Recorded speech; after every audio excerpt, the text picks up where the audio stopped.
it is very necessary to overcome individualism a little bit in order to regain a shared sense of objective reality. Welcome to Compromising Positions. I'm Leanne Potter, cyber anthropologist and head of security operations for a major retailer. And I'm Jeff Watkins, a cybersecurity enthusiast and CTO for a major tech consultancy. Together, we're the award-winning tech podcast that asks non-cybersecurity professionals what we in the industry can do to make their lives easier and help make our organizations more prepared to face ever-changing human-centric cyber threats. Today, we're joined by Dr. Rebekka Reinhard. Dr. Reinhard is a philosopher and the founder and editor-in-chief of Human magazine, which aims to holistically address the impact of AI beyond the technical to include the cultural and the human. In this episode, Hacking Our Capacity to Think, the philosophy of trust, cybersecurity and AI, we explore these topics and more within the lens of philosophy.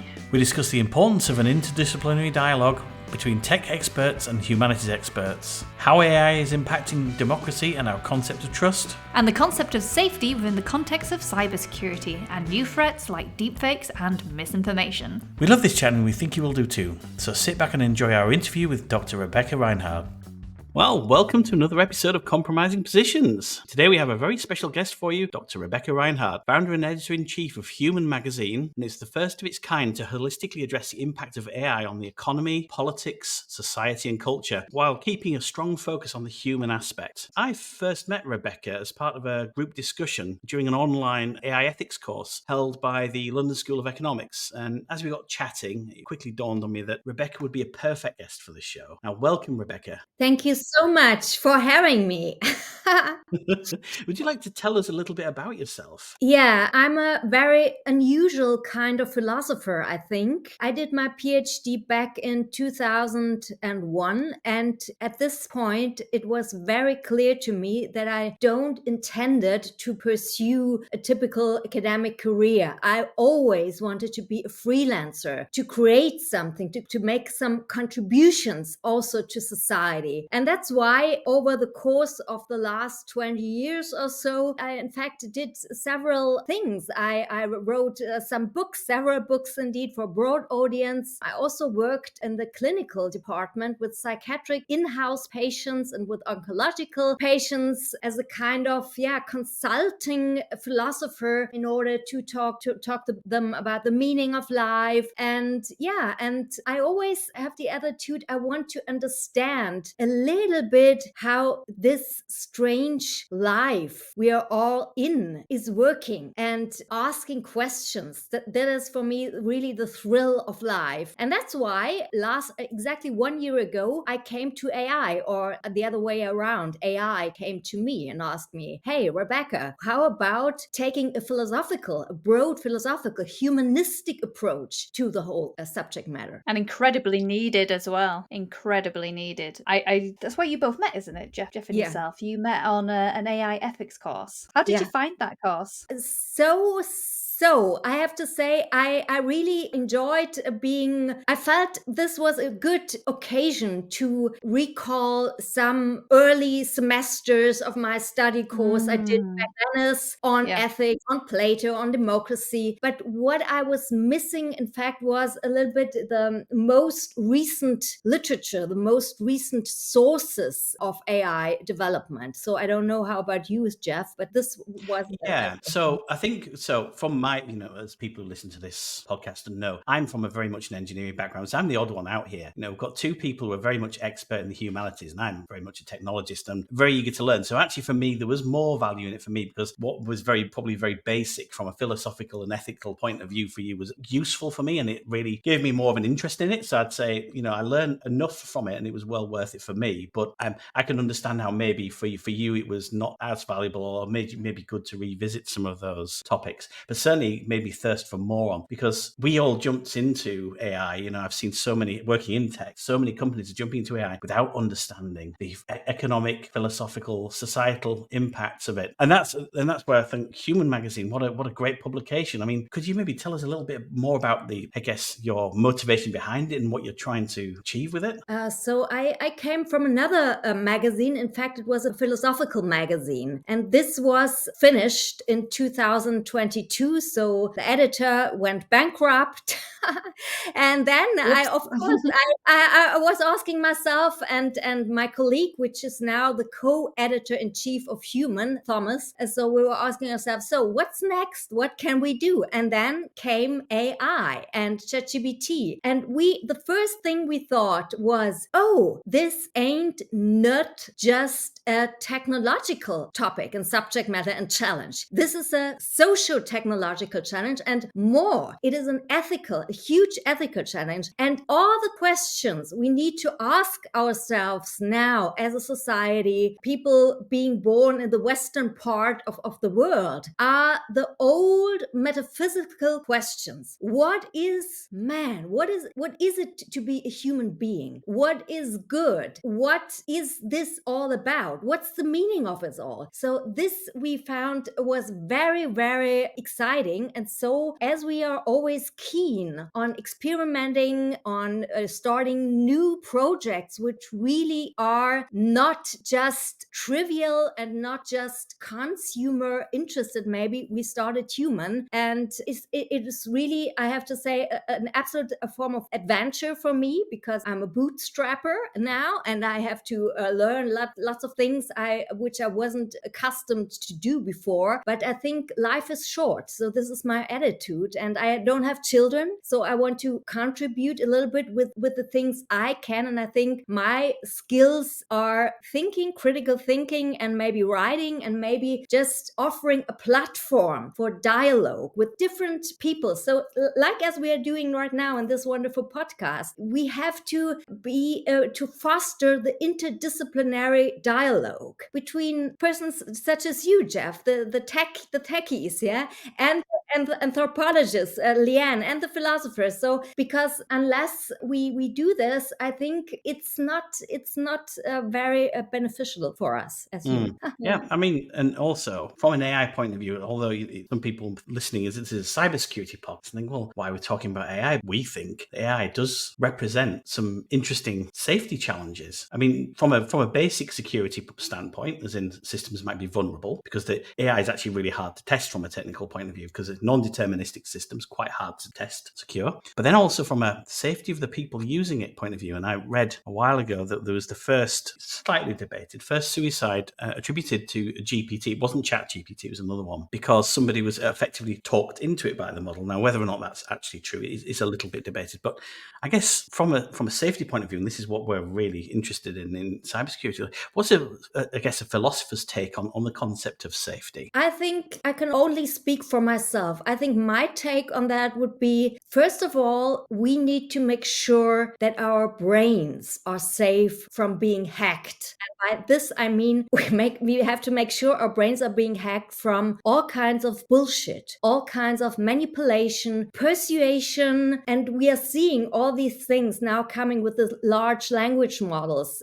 These are so potent systems, not only from the point of view of their effectiveness, but also due to this kind of effectiveness in our daily lives as we are interacting with these systems. As I say, or as I would put it, hack our capacity to think or to be really like we should be, I think, rational beings. Absolutely. And I just want to give a little plug for anyone who is interested in the AI safety element. I'm currently doing a course at the moment by Blue Dot, and I'll put links in the show notes. It's an AI safety fundamentals course, and the course I'm doing is all about AI alignment. Now, alignment in a kind of a definition sense is about getting the AI to do what you want it to do. So that could or couldn't be safe.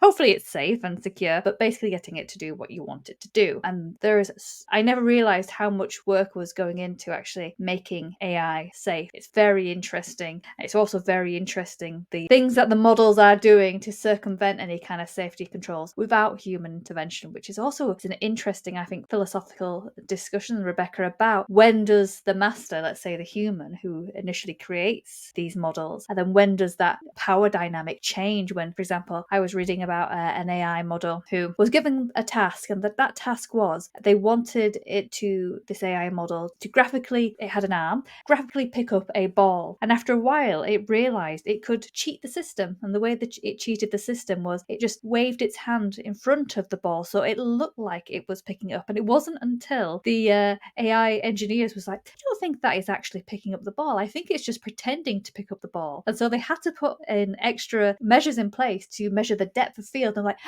that AI model is cheating. It's pretending to pick up the ball so that we reward it with good behavior. And it did that off its own back. And I was just wondering if you had any thoughts about when it comes to AI safety, for example, from a philosophical standpoint, when does it become the sort of master and the creation? When does that power dynamic change? I think first of all, as you were talking about the alignment problem, we need to be very clear on what our values are, what our basic principles are. We want to train the systems with. Then, next point, we also have to beware of principalism, because what we don't need are principles which are not livable in the context of different life forms which humans are at home in the real world. And then I think we need really be very clear, what value does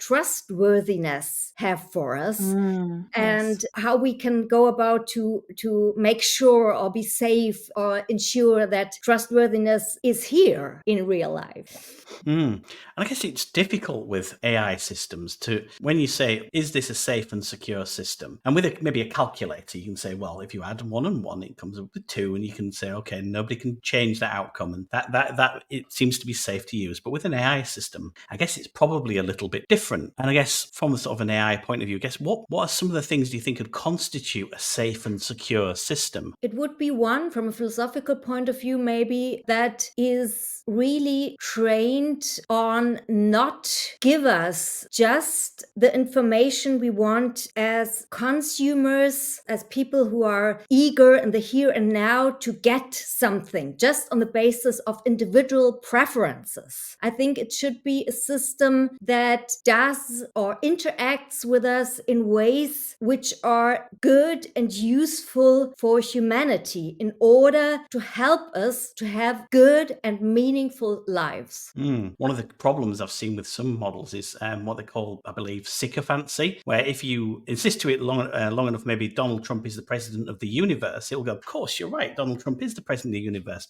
And that can become dangerous if you're going in like a self-delusional loop or something. Yeah, there's a lot of work to do on the human part, because the system is what it is trained on, and how it functions. I wouldn't say personally that AI is just a tool, like a washing machine or a hammer or something like that, Yeah. yeah? Or even an Excel formula, but it does what we are teaching it, and we are the training data of the system. You touched upon earlier about values. I think values is very important. I think values is very important in AI. I think values is very important in security. One thing I am concerned about when it comes to AI is, and we'll go on to it later, the nature of, fake news, mistrust, deepfakes. I am thinking about AI in terms of how safe is the human mind from things like misjudgments, prejudice, dogma. And I read recently that we should stop calling AI hallucinations. We should just call them AI bullshit. There's a paper which I'll put in the show notes about that, about really recognize. By Harry G. Frankfurt? Yes. Yeah.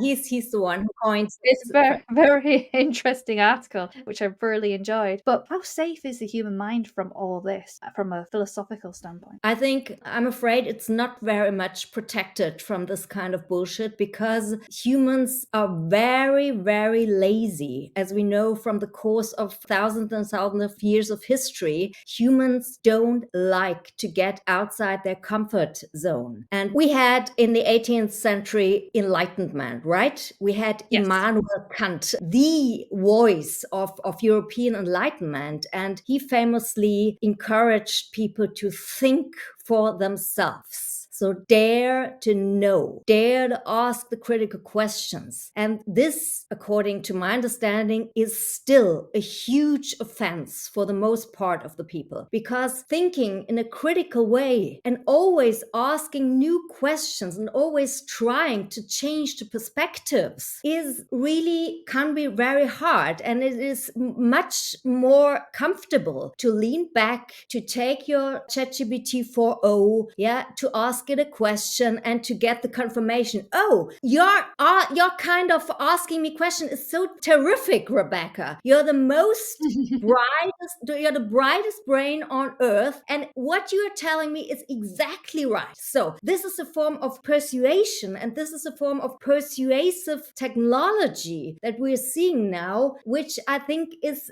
very critical. And I think we have really to pimp our minds and also our hearts, and to reset our minds, because this is the skill I think we need most. We need, of course, technological expertise such as that of Jeff's, but we also need really to use the time which we hopefully gain from AI in order to concentrate on the task we really have as human beings. And this is, we always beware of the false dilemma of self-victimization, of confirmation bias, and all these cognitive errors and all this bullshit. And bullshit, by the way, the definition of bullshit in my understanding by Frankfurt is that here we have statements, typical of course Donald Trump, statements which are neither false nor true, and the statements and the reasons that are given for them cannot be objectified, so they don't resonate with any kind of objective truth or objective reality. So you're talking about the dangers of democracy when it comes to technology, and one of the things that really kind of stuck out for me when you were speaking then was you talked about heuristics of basically people are lazy and take shortcuts. They rely on things they already know and don't like to change from that. But then you've got the other thing in the balance of the individual. And in terms of cybersecurity, I'm all for individualism in my daily life, but in cybersecurity, individualism tends to be very dangerous, because individualism tends to be quite a lot the reason why bad things happen in cybersecurity, because people place so much stock in one being lazy, and I mean that in the most general sense, is that we're all busy leading busy lives, anything to make the day go easier, our work go easier. So a lot of our job is clicking on emails, so you're going to eventually click on a dangerous email, but also you're an individual and you think, well, I can manage my own safety sometimes, and I'm smarter than the average person. We all think that. We all think we're smarter than the average person. I'm not going to fall for a scam. I'm not going to fall for a phishing email, which is an email designed to make you click and probably lead you or download something malicious. And I think what you were saying there is very interesting about how it's something that's almost innately human. And if that is the case, that makes our job in cybersecurity very difficult to try and break up those bad habits in order to keep us safe. Yeah, but it's always worth to tackle the challenge because Indeed. and also cybersecurity, being a professional cybersecurity is also an adventure, especially in these times. But I think, as we were talking about individualism, this is a little bit a tricky term in these times, I think, because maybe another delusion. On the one hand, we're all thinking everything is catered to us, our individual preferences and expectations. But in fact, when you come to think of it, we are all also situated in lots of digital as well as analogous echo chambers and filter bubbles. So when we see ourselves as individuals, in fact, we might just be part of a certain group with people who are very, very similar to us. And I think the point, and there I'm getting back to the earlier problem of the endangered democracy. I think my point would be that we all have a little bit to see that it is very necessary to overcome individualism a little bit in order to regain a shared sense of objective reality and objective truth. Because if this isn't the case, as the philosopher Paul Bourgassian famously stated, then it's just reality is a kind of buffet, and you can choose your spicy kind of reality and you can choose your sweet kind of reality, and then is everything we can say is you have your own reality and your own truth and I have mine, and in the end who wins or what wins, it is never truth, but it is the one who is in power. And I think this is not something we want, also regarding cybersecurity, maybe, or the potential to attack. It is very scary. I mean, one of the things I think AI is unfortunately enabling is also the spread of things like fake news. A few years ago, that was just fake articles, and nowadays we're seeing things like voice deepfaking, video deepfaking, very scary stuff. And I guess we've touched a little bit on things like objective reality. I guess what are some of the dangers dangers of fake news, and how can we actually build a better shared understanding of things like objective reality? So I think really we have to ask ourselves really, really basic metaphysical questions. So what is for us? Or it starts with who are we? Who is this us? Yeah. Maybe we can say we, as we are talking to each other, are a species which at this stage of historical development are a little bit in danger on different levels. There's a climate crisis, there's the geopolitical tensions all over the world, there's the dangers maybe of AI in warfare also. Of course, there are cyber attacks and things like that. So we are a certain species who really is at a point when they are very fragile. And this is what binds us together. So if we can agree on that basic consensus that we are a species who are a little bit fragile and who are bound to die, this is just the one certainty we have as human beings, then maybe we can ask what, I think the first important question is really, or should be really, the value of human beings and of human interactions. Do they need to be real? If not, maybe we don't need really hard facts. But if we value and cherish a certain form of authenticity, which also can carry us through the real life challenges, such as illness and death, and you know it, everyone who has friends or families or pets or cats or dogs knows what are the really important issues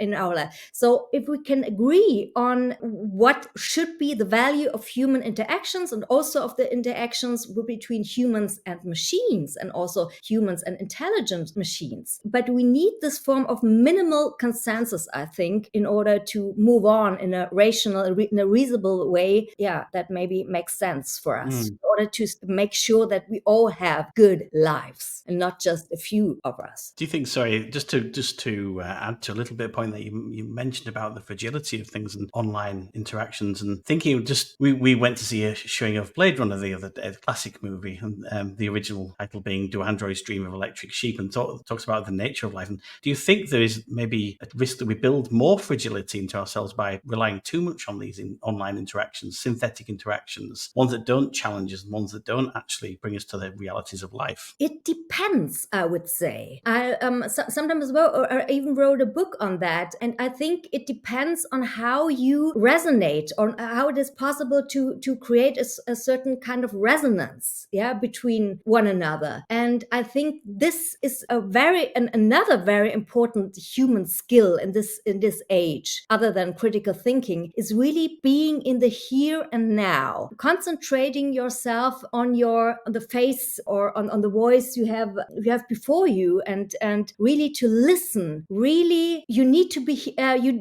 in the here and now, because then everything is not only much more easier to come to a conclusion, to judge a certain situation, but also to have the feeling that you are the one who are living this life. In our pre-discussion before we recorded this episode, you mentioned trust. Trust is very important in the world we engage with. In cybersecurity, it's a crucial element of things we do, but also in AI. Can you tell us more about the value of trust? What does that mean for all of us? Of course, trust is a value which keeps making me think about human interactions and which remains, of course, important in this stage. I think trust, there's a philosopher, Annette Beyer, she defines it as a form of accepted vulnerability. So if you are trusting someone, you automatically accept that he betrays you, or that maybe that this relationships may be a delusion. So you accept making yourself vulnerable, and this is no small feat for us modern human beings to do, because we are used to be perfect correct and to be always in control of everything. So in a way, trust is at the opposite end of total control. And I think this makes this certain kind of value so interesting and so valuable, especially in our times. And speaking from an anthropological standpoint, one of the reasons why we tend to, not in every case, but we tend to start off with a basis of trust is so we can interact with other people very quickly. And it's part of our evolution to be able to say, to take split-second judgments of going, for now, I'm going to trust that person because I may need that person to help me along. And unfortunately, in this world today where people can leverage that initial acceptance of trust, again, thinking of cybersecurity, where you may get a text message from a trusted person and it turns out that's not really that person, or an email from that's not really that person, or you visit a website that you think should be trusted and it isn't to be trusted. And that causes a lot of issues with us. And again, going back to the AI discussion we're talking about now, that nature of when people put in information into a GPT system and there is a level of trust, we all know that they make mistakes, but there is a level of trust that what is being sent back out to you is trustworthy, and that can cause a lot of issues. And a thread throughout this conversation has been the kind of trust in democracy. So what is the value of trust in a time when democracy is so fragile? I think trust at all times always promises and in fact does reduce complexity. So when you trust someone or you trust a system or you can just click something, you don't have to ask a lawyer or you don't need a contract or something like that. You just do it. And I think this is already the next point, which seems very important to me in this context: timeliness, and speed. We have, on the one hand, this very accelerating and ever accelerating speed of technological development. And even if maybe we have another AI winter, which I don't believe, but we are already seeing that this technological is evolving at rocket speed. And on the other hand, we have the very snail-like slowness of human beings who need time to think, or should need time to think about things and to figure out whether to trust or not to trust. And I think the challenge today lies in really taking your time to always take a step back, to be a snail and to look very hard by being in the here and now. Can you trust the system? Can you trust this human being? And if so, go for it and dare to trust. I think this is important because human beings, we are not omniscient and we will never be. And AI systems, I don't know, but maybe will never be omniscient. And so it is very important to be a little bit humble and to try and trust and never give up on trusting. I think it's important. Yeah, and even actually trust as a technical term as well. A system modern connected, because back when I started in tech, many systems were an island. They did the trust boundary was because it wasn't plugged into the outside world, and the globalization of human beings and technology has kind of evolved side by side, and now systems have to have those trust boundaries as well. And every time we open up a system to an external piece of data, it's a trust boundary, and we've seen recently some very big breaches in that trust in the supply chain with some very bad attacks. That really shown that even outside of humans, in machines as well, the same kind of trust issues occur. But also on the idea of trust of information, we discussed in the pre-meeting that we had about the different types of bad information and the kind of disinformation, misinformation, malinformation, and kind of think what you termed as slop as well, kind of missing and non-information. Could you tell us a little bit more about those and the dangers of them? I think maybe manipulation by disinformation or misinformation are widely known by now. The problem is just that often people don't realize that is misinformation. We, for instance, or just this would be my presupposition, Leanne, Jeff, and Rebekka, we all think that, for instance, Donald Trump is spreading from time to time, if it is useful for him, certain types of misinformation or disinformation. But people who are really staunch and very convicted Republicans, they wouldn't think so. They would think this is the truth and nothing but the truth. And the Democrats and the people who are woke, maybe, ooh, the woke, the wokes, they are the ones who spread the pseudo truth or the bullshit. But I think what really is intriguing me these days is not so much these things which we, of course, need to tackle by talking to each other, I think, by regain a shared sense of objective truth and reality. I have been speaking about that. But I think what really intrigues me is being manipulated by omissions, by which I mean AI, which right now is very widespread, for instance, in social media, shows us or helps us to show or give us so many informations of so many different areas of interest. But the critical question is, what is not shown? What is not reflected by the AI mirror? What is left out? And this, as a philosopher, is what intrigues me, because I think what is not shown by these systems is how we should really make the most important decisions in our lives when it comes to have really good work and good lives, and how all the normative kinds of decisions, these are things that are not reflected, and these are the things that are left out. And the things that are left out, I personally believe, is what we need to address as human beings, as a society. What are the questions we right now really need to ask? And this is not just about consumer preferences and expectations. This is really, what do we right now need as human beings in order to live good and in order to survive, maybe even. Yeah. I think that point you just ended on, what we need to survive, is very crucial and telling. So where are we heading to as a society with AI? What do you see? What do you predict being next for us? I don't know.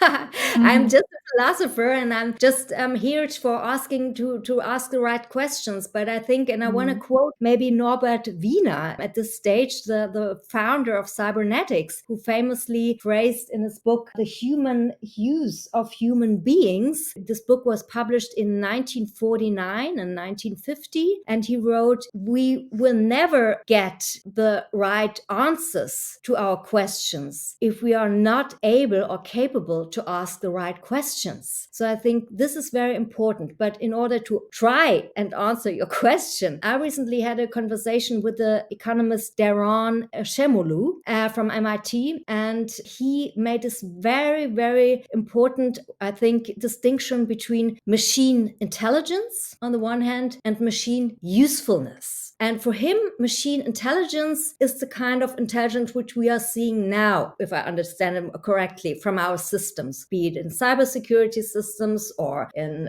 used for targeting, advertising, and so on and so forth. Machine intelligence is just there to do the things which satisfy our expectations in the certain context which we are busy working. But machine usefulness is another thing. And this is about the big question: what do we as humans, as a human society, want that our systems do for us? And I think this question has not been asked in a satisfying way from the big leaders and the big tech companies all over the world, especially in the US, of course, where the most power in our part of the Western world, at least. And we need to address these questions. And if we ask these questions, maybe then we will be able to say what the future will be. I'm not a big friend of dystopia, and I'm neither on the side of the AI enthusiasts. So I think doomerism and AI enthusiasm are equally. This is just a false dilemma again. So this is leading us to nowhere. I think we really should try from the different parts of the world and different areas of professions which we are in to get a most possible nuanced understanding of what we are doing with the systems and how they can help us, to really be a little bit more brighter and happier, and that there be a little bit be more love in this world, maybe. Peace. Yeah. Yeah, I think one of my questions and I think concerns more than anything else is that, so we have obviously governments, and some governments are trying to build sovereign AI platforms. Unfortunately, this week I think some funding was cancelled in the UK for it, but it looks like there's another round of funding going to happen sometime soon. But the idea that we'd have our own sovereign platforms and models. But obviously, you mentioned there, big tech own most of the game, and they're corporations, they're transnational, huge corporations that could almost become like the next governments. They're so huge in their budgets and their revenues and their influence. And I do worry that machine intelligence could just be used for their gain, or mostly for their gain, rather than this grander societal gain that we could get from it. Of course, this is a real danger. I see it like you, Jeff, and especially they are already right now, they're already acting like political institutions. When you come to think of Meta, how many millions and billions of people they can reach, and they are acting as a kind of government, for each little echo chamber has their own governance, so to speak, in a kind, to put it a little bit provocatively, maybe. And so, of course, we need to have lots more of regulations, and we need much more joint effort. And I also see the thing of sovereignty in this context very critical, because when you think of China, you have the Xi Jinping AI, which of course is trained on the ideology of the Communist Party. And so where does this lead us? Of course, or think of nuclear war or things like that. And now Donald Trump, you may have noticed already, I think when he was a president some years ago, he already started to draft a new legislation called, if I recall correctly, Make America First in AI. So if you think that now he will win the election, you have your own Trump AI, which is of course then used in warfare and things like that. But I think, again, I'm not a friend of dystopia, but I think, of course, we need to be very aware of these risks. And this, I think, I see also as my responsibility for Human Magazine, because I'm, so to speak, a part of the media, and our magazine goes out to a broad audience. And I think it is very important to have responsible journalism, to have trustworthy journalism, as much as we have trustworthy AI, and an AI and AI systems which make sense in a rational way. Now, for people listening, of course, we don't put a video out. I visibly shuddered when I thought of when you uttered the term Trump AI. That I can't think of anything more disturbing. I read a news story recently, actually, that said Silicon Valley are backing Trump just because he seems more pro AI tech, which is very interesting. And I guess we kind of almost come full circle back to talking about trustworthy journalism, trustworthy AI. And I guess a lot of this also still will rely on the quality of our own reasoning and critical thinking, I guess. And so, as somebody who, obviously you're very learned about this, how can we get better about our own reasoning and critical thinking? And how can we learn maybe to be a little bit more philosophical about it? I think we have to abandon an extreme form of individualism again, and we have to abandon our own internal monologues, which we are constantly leading with ourselves, as well as people who are like us or very similar to us. We really need to go out and to create more proximity, more possibilities to meet, because in Germany, at least, you have hardly ever possibilities for people to meet in smaller communities. For instance, people no longer go in the church, they no longer go dancing when they are in their teenage years.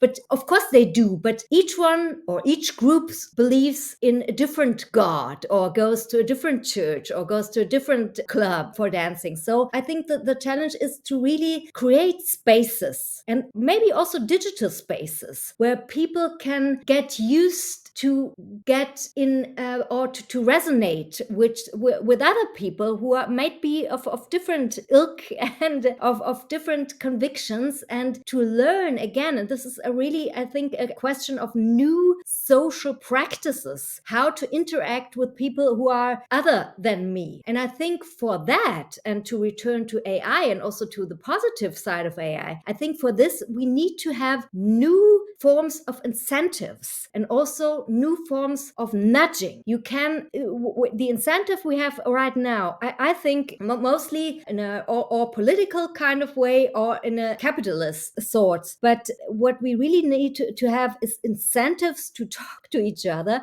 and to be nudged to talk to each other. And for this, we can use AI very well. It's just that we need to start to do this, I think. I know, I couldn't agree more. And I think it's such an important skill to develop. And it's just something that isn't taught at school, really. Critical thinking in the way that would prepare someone to face a world in which we are bombarded with mixed messages, false and true, consistently, tailored messages, bespoke messages, which can make you develop this huge bubble around yourself where you think this is the true narrative because I think about, for example, social media feeds where I'm only getting the things I am interested in, therefore I'm not seeing anyone else's perspective. And often the way social media, for example, works is the easiest way for them to target content to you is in the extremes, and that leads to a lot of polarization. It's so much easier for them to go, well, I think you're left, I'm going to show extreme left content to you. Well, I think you're right, I'm going to show extreme right content to you, because they're very clickable content. And then all of a sudden you don't hear about things that you think you should hear about because you're in your own bubble. And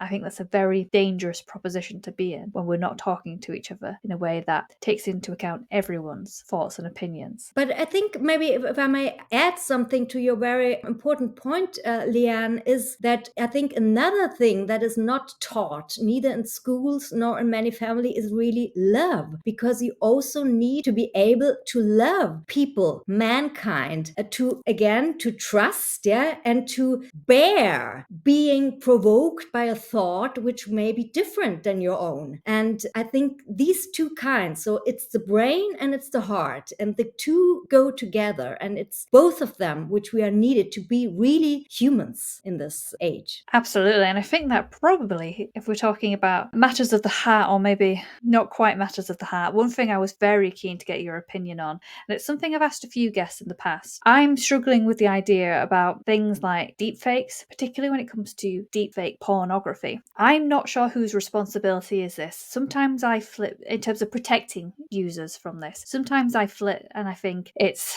the cybersecurity professionals' onus to help make sure that this sort of thing can't happen. And then there's the other element where it should be the organizations that are allowing people to be able to create deepfakes of any kind, pornography or not, can lead to pornography. But one thing's for certain is that women are very disproportionately targeted when it comes to deepfake pornography. It's almost rare to hear of a case where a man has been deepfaked. Who do you think is responsible for keeping people safe when it comes to deepfake pornography? Yeah, I think the first question I would ask is, what does this fact say about our society? Because the majority of deepfakes is pornographic, and the majority of deepfakes porns are, as you correctly said, women are the victims. And I think recently there was a very interesting article in The Economist where they asked young women and men from I think the 20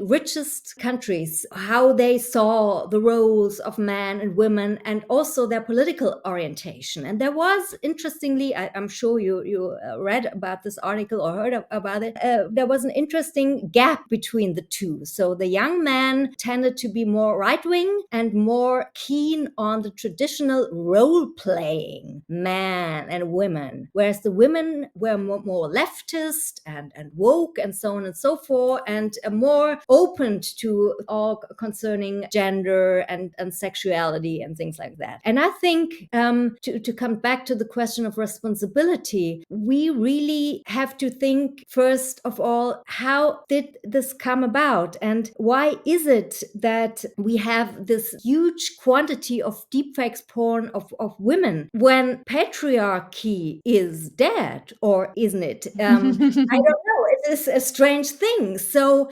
how come that so many young men are so lonely? Because I think this is really the problem is loneliness. They are lonely. They don't have a real companion. They don't have love. And so it is so much easier to create a victim or to fire back or to retaliate. For instance, revenge porns are also a huge part of the deepfake porns on women. So what I'm saying is that I think in order to tackle the problem of deepfake pornography, we need to make sure that we tell the little girls and the little boys that they're equally valuable and that there is a place for young men in this world. And it is a place which is not made of kinds of people like Donald Trump or Putin. And it's not about getting to a mature age and in order to buy weapons or to shoot and to be sexist to other women. But there is a place for young men these days which they can fill in order to be healthy and happy individuals. And I think this problem we have solved. So again, AI, in this case, deepfake porns, function as a kind of mirror which tells us what we need to do in order to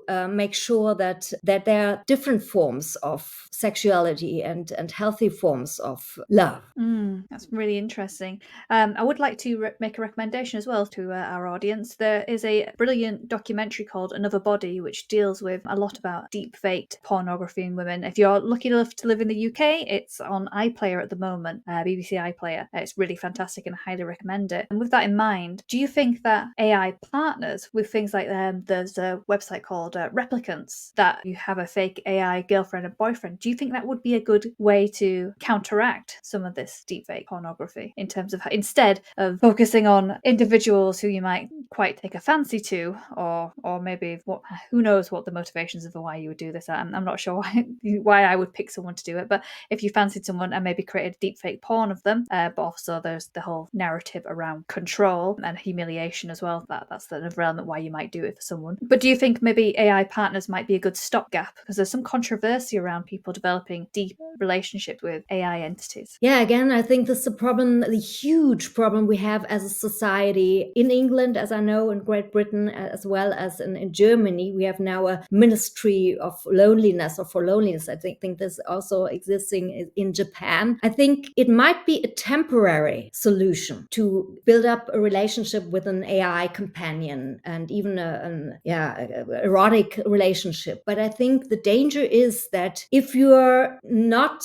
quitting or not extending your relationships into real life relationships at a certain point, the danger might be a little bit like the opioid crisis you have. We are all become comfortably numb, as a famous tune of Pink Floyd was, and we are all being sedated in these kind of artificial relationships, which are not the real thing. And you could argue, okay, why is that a problem? Why must that be a problem? As long as I'm happy with my AI amour, everything's fine. But this is not how life evolves for us human beings, because again, we are mortal beings. We are bound to die and we fall ill at a certain point, and we get in situations which are so existential and so difficult that at this point we won't have the skills we need to tackle these existential problems, because relationships with artificial beings are easy.